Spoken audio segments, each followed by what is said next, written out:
Almost as soon as man began to fly, the military found a use for planes. Around 1909, a plane that looked a lot like this one was built for the Army by the Wright brothers. That plane, the Military Model A, was used for reconnaissance. It didn't take long, however, for the military to understand how planes could change warfare. Hi, I'm Chris Anderson.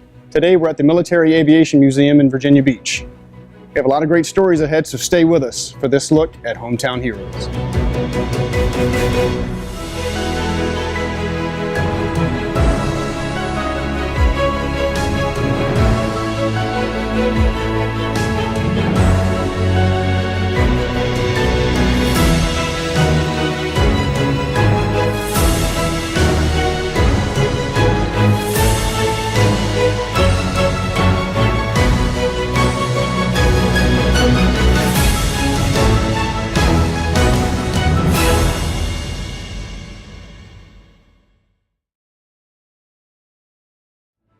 The Air Force has come a long way from the days when the Army was flying planes like these. The F-16 is lightweight and aerodynamic. Pilots call it the Viper because they say the plane resembles the head of a snake. Recently, history was made in a Viper at Air Combat Command Langley Air Force Base.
Captain Zoe Connick was the first female pilot to perform a single plane flight demonstration.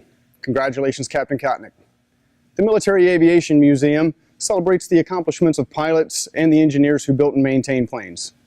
It has the aspects of a traditional museum where objects are displayed and viewed, but it's also very different.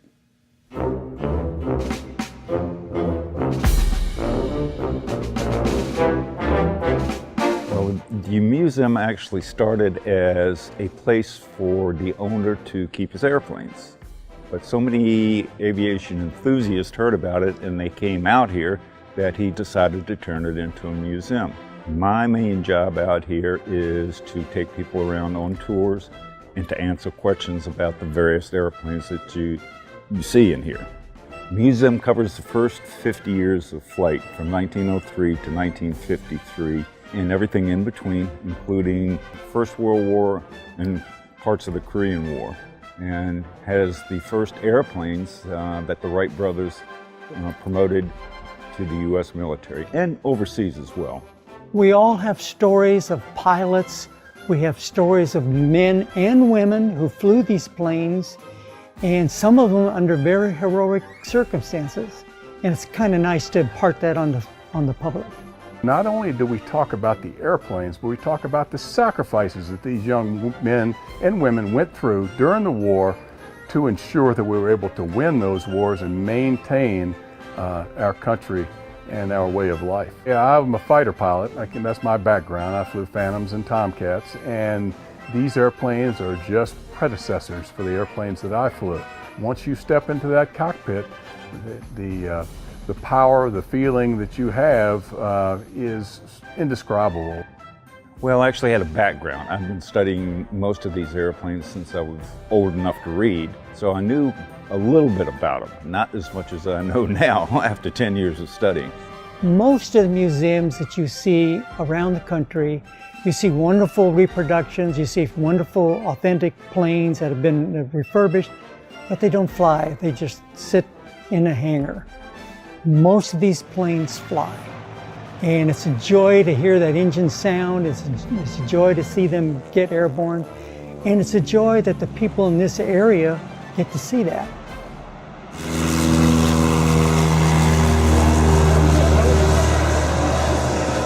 We can brag about this museum. I mean, this is a one of a kind. You know, there are more flying examples of these airplanes here than just about anywhere else in the world. So yeah, this is a rare treasure. I think that everybody ought to take great pride. It's a remarkable collection, and very few places in the world can you much less see these airplanes, but moreover, to see them actually fly. It's incredible. We start the ride program the first weekend in April, and that's where we sell rides to the general public. I enjoy flying. It's been a wonderful career. I wouldn't have picked anything else. And I like to pass that enthusiasm on to our people that are coming through the museum, especially our young folks. The greatest generation. That's how we describe those who served in World War II. They flew many of these planes into battle and came home to tell tales of their adventures. There are many planes and more stories to come when we return. Stay with us.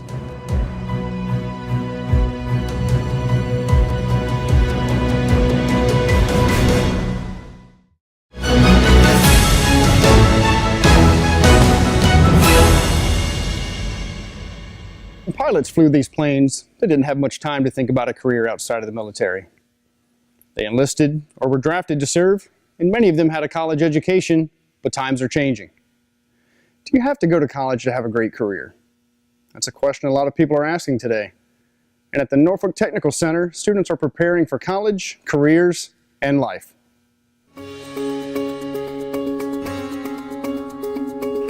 Norfolk Fire Rescue and Norfolk Public Schools developed a program through VOTEC.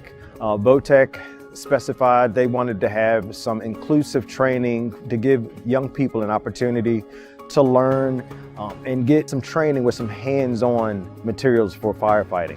Norfolk Fire Rescue took on a partnership to make sure that we were able to provide some training on a regular basis and also give these young folks an opportunity for an internship program after they graduate high school. I became involved after I retired from Norfolk Fire Rescue in 2011, and I applied for a teacher position, and the human resource persons said that they had a position that I would be fantastic for, so I kind of fell into the position. A career, technical education is huge in today's society. It's very important for students to obtain a hands-on learning opportunity and experiences. All right, turn the pass device off. One group would take a left-handed search, the other one will take a right-handed search.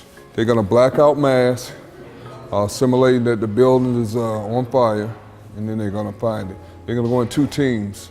We've been able to hire at least 2 people per year in an internship program. They have to be recommended by the instructor in order to become an intern with Norfolk Fire Rescue, and they have the ability to learn some of the ins and outs of the department before actually going into a fire academy. This gives them the opportunity to, whenever a fire academy starts, they can roll right into the fire academy and not have to take the entrance exams like sometimes several hundred people to get an opportunity. It's all about workplace readiness. We spend at least twice a week talking about workplace readiness skills. to help these students become successful in whatever endeavor that they choose to. This class is awesome. It has it teaches you a lot, has a lot of great parts to it, like Skills USA and just Mr. Scott teaching you. He was a Norfolk firefighter, he's a retired Norfolk guy, so he teaches you a lot. He got my foot in the door. He wants you to have what you need in the academy to succeed. And you need stuff as far as respect, hard work, good work ethic. Even more than the fire and the EMS, he tries to lead you the right way as far as succeeding in life. It does. It gives them a great opportunity to succeed, and in a leadership capacity, because again, this is something that they experience in high school, so when they go to the academy, they shine because they've already had that experience in high school. We do forcible entry drills, entering in and out of doors. Sometimes firefighters have to force entry. We have a confined maze trailer that students will do. And then we have a 60 seconds drill where the students will put on their turnout gear in less than 60 seconds. Go. Good job, good job. All right, don't forget, once you finish, put your hands on top of your helmet. Gloves should be on also, okay? Coming into the academy with that prior knowledge of just a little bit of what we're going to be doing, how to do those maneuvers and stuff, it helps a lot. Also, just kind of getting the warning on how the academy setting is going to be, how this is going to be, how that's going to be, it really helps out. It gives the students an opportunity to have some hands-on training and give them different options other than just I have to go to college. This is something that they can apply with Norfolk Fire Rescue at 18 years old. You don't have to have any specific education because we teach everything. It gives all kind of people possibilities to, to work and make good money. It gives you that groundwork that you need to succeed later on in life. I want the public to know that the outcomes are great. We have students working currently in the industry. They're doing a great job. If they come to this program, they will learn great workplace readiness skills, and they're being productive in the community and being able to take care of themselves. A success to me is not only working in this particular industry, but just being a model citizen and being active in the community. And again, going back to help someone else. The young people in this program trained to stay safe in dangerous situations. There wasn't much more dangerous situation in World War II than a face-off between warbirds. And the bright yellow paint indicated that the pilot was still in training. Training is essential for safety, and police officers have specialized instruction for canine officers and their handlers. In Gloucester, Virginia, that training is led by Sergeant Brad Simmons.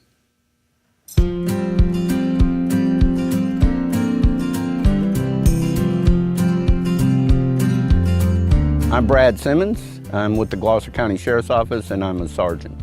I'm responsible for all the training of our law enforcement officers and our corrections officers to maintain their required training to maintain their certifications. I'm also in charge of our tactical team, we call it the Special Operations Unit. I'm in charge of our canine unit. I'm in charge of our bike team, and I'm one of the leadership of our traffic control unit. He's probably the most important person in this office, and that's including me. I think he's more important than I am here. The reason I say that is because he saves us so much money in training, because without him, we're having to try to get someone to have the level of expertise that he has, which would take years to do. When I took office in 2012, I saw that we had a need. The whole idea of a patrol dog is it's a force multiplier. So it can find someone in the woods a lot faster than 10 people wandering around in the woods. It can find drugs where we may not find them because we can't detect it with our noses. Frequently, we were having to rely on outside agencies for a canine response, whether it be to search for drugs, to run a track, to search a building, etc. So we applied to a grant corporation called Canine for Cops. They're headquartered out of Texas, and they donate dogs to law enforcement agencies that don't have dogs. Today we have our Bloodhound, and our Bloodhound is scent specific. He can track one individual person, so we'll have that person go what we call lay a track, or go wander through the woods and end up somewhere, and then we'll have the Bloodhound track him. And if the Bloodhound does what he's supposed to do, he should track him right to where he ends up and find him. I have his handler, Master Deputy Lutz, and I'll let Master Deputy Lutz introduce our person who's being tracked. This is our intern, affectionately known as the intern.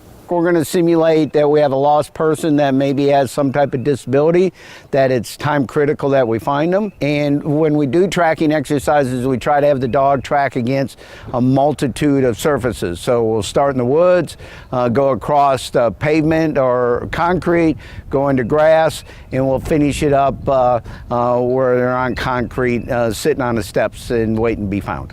So he has that gauze pad, which is basically the sense of saying, okay, I got a lost person, smell this piece of clothing. So he lets the dog go and says, okay, let's go find it.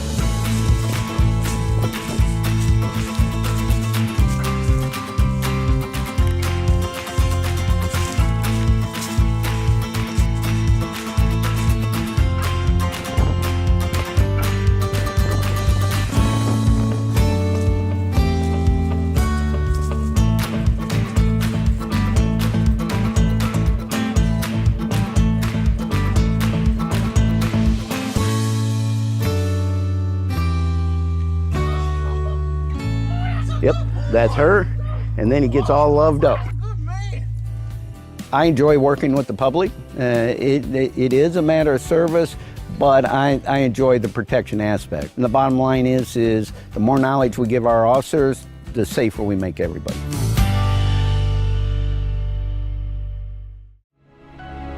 The K-9 unit does amazing work, and the training they receive helps prepare them for all kinds of challenges. It's been said that our greatest strength is found through adversity. And when we come back, we'll talk with a couple of people who can attest to that. Stay with us.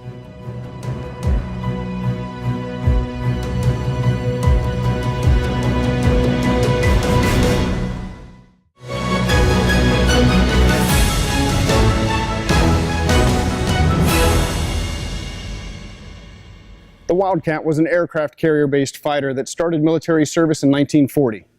It's been referred to as one of the greatest shipboard planes ever created. It was small, but fierce. This little plane is just one example of how small things can have a huge impact. And a puppet show. It's not really something we would expect to make big changes, but it can when a master puppeteer has an important message to share with both kids and adults. I'm Regina Marscheider, and I'm the Executive Director of Stop Abuse, powered by Spectrum Puppets.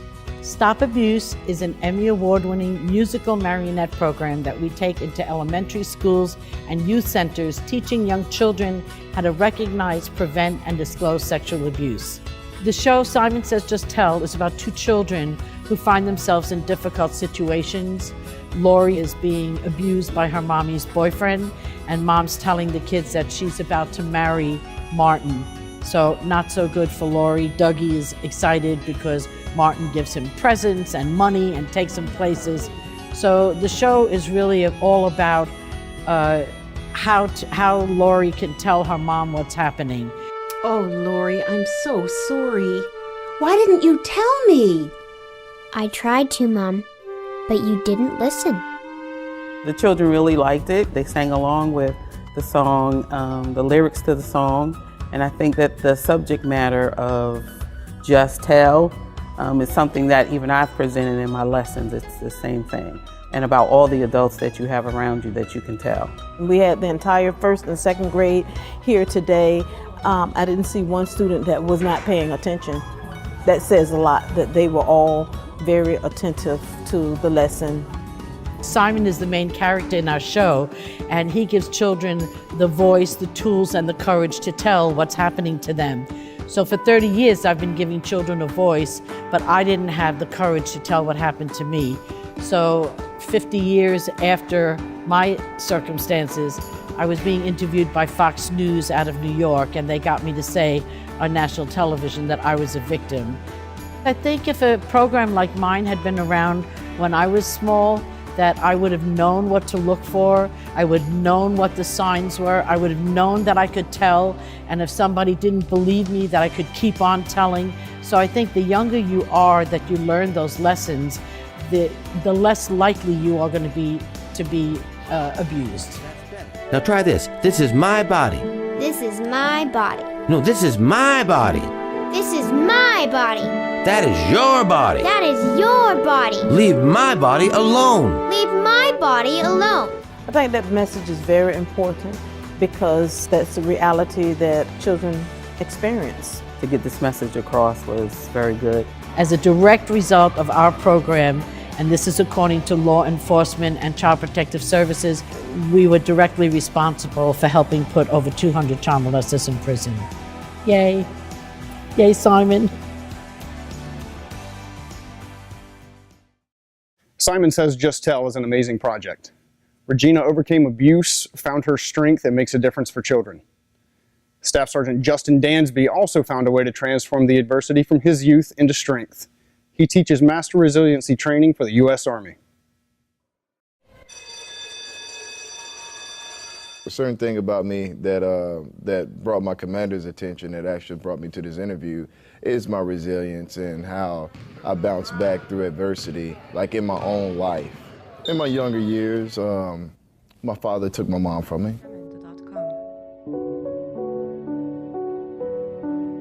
That was a hard transition, to being with somebody you love to not having either one of your parents. Now, if I knew the skills back then that I know now, that issue wouldn't have haunted me.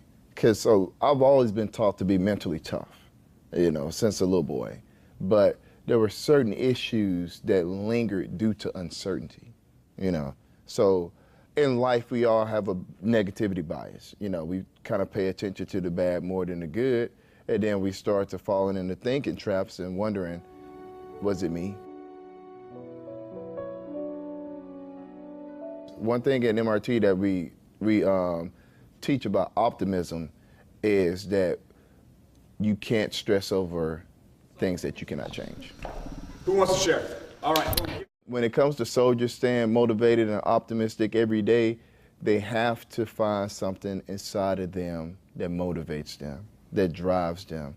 They can think about something that brought them to the military in the first place. You want to keep soldiers goal-oriented. So if you had a goal when you first came in as a motivated private, don't stray away from that goal. Hold on to that goal. That can be that one good thing you can hunt every single day until you achieve that goal. Therefore, G is highly encouraged. Now, once I reel them in, the one thing I need to do is open up their mind. I tell them to exercise some mental agility, to think outside the box. And then once they start thinking outside of the box and then they start realizing that, hey, I share some of the same situations, then they start to buy in. Many of our hometown heroes share the same mental agility and sense of purpose. We recognize their dedication and service. And from the Military Aviation Museum here in Virginia Beach, we say thank you.